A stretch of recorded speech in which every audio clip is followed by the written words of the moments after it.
আবেগ প্রকাশ করে সিম্পিতি পাওয়া যায়, ভালোবাসা নয়। চোখের জলে কখনো কোনো সম্পর্ককে বেঁধে রাখা যায় না, বরং সেই সম্পর্ক আরও অবহেলায় জর্জরিত হয়। তুমি কেঁদে কেঁদে তার মন নরম করতে চাইছো, তুমি তোমার দুর্বল জায়গাগুলো তাকে সুন্দরভাবে বুঝিয়ে দিচ্ছ। আত্মসম্মান বোধটাকে গলা টিপে মেরে ফেলছো শুধু তার কারণে। তুমি ভাবছো একদিন হয়তো সে তোমার এই বোকা বোকা অনুভূতিগুলো বুঝবে, একদিন হয়তো সে আবার আগের মতো হয়ে যাবে। তাই তো এত অপমানের পর তুমি তাকে ফিরে পেতে চাইছো। তোমার এই ভালোবাসাময় ব্যাপারগুলো তার কাছে নিতান্তই সস্তা আবেগ। তুমি যতই না খেয়ে থাকো, যতই হাত কাটো, আর যতই খেতে খেতে গাল লাল করে ফেলো, এতে তার কিচ্ছু আসে যায় না। বিশ্বাস করো, সে কখনোই তোমার এই অনুভূতিগুলো বুঝবে না, কখনোই না।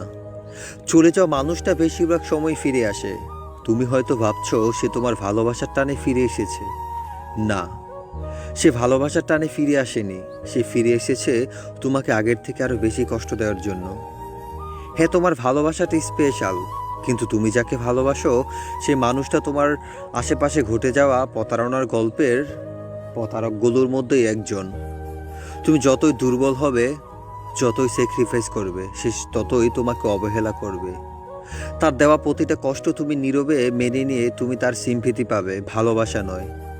50 বার কল কিংবা SMS দিয়ে একবার রেসপন্স পেয়ে তুমি খুশিতে লাফাচ্ছ। মনে রেখো, এটা ভালোবাসা নয়, এটা তোমার অনুভূতির বিনিময়ে ছোট্ট একটা সিম্পিথি। একসময় বারবার ফোন কিংবা SMS দিয়ে তার সাথে কথা বলতে পারবা না। হঠাৎ একদিন সে বিরক্ত হয়ে তোমার নাম্বার ব্লক লিস্ট কিংবা তোমাকে মেসেঞ্জার থেকে ব্লক করে দিবে। সেদিন তুমি চিৎকার করে কাঁদতে চাইলেও কাঁদতে পারবে না, দুমড়ে মুচড়ে ভিতরে ভিতরে শেষ হয়ে যাবে। তাতেও তার কিচ্ছু আসে যায় না। প্লিজ আমাকে ছেড়ে যেও না, এই হৃদয় বিদারক কথার মর্মটা সে কখনোই বুঝবে না।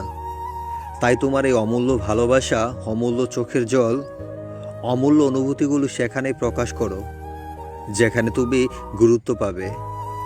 যে মানুষটার জন্য তোমার আত্মসম্মান বোধ হারাতে হয়, সে মানুষটাকে আর যাই হোক তুমি ডিজার্ভ করো না। হ্যাঁ, এটাই সত্যি কথা, এটাই বাস্তবতা।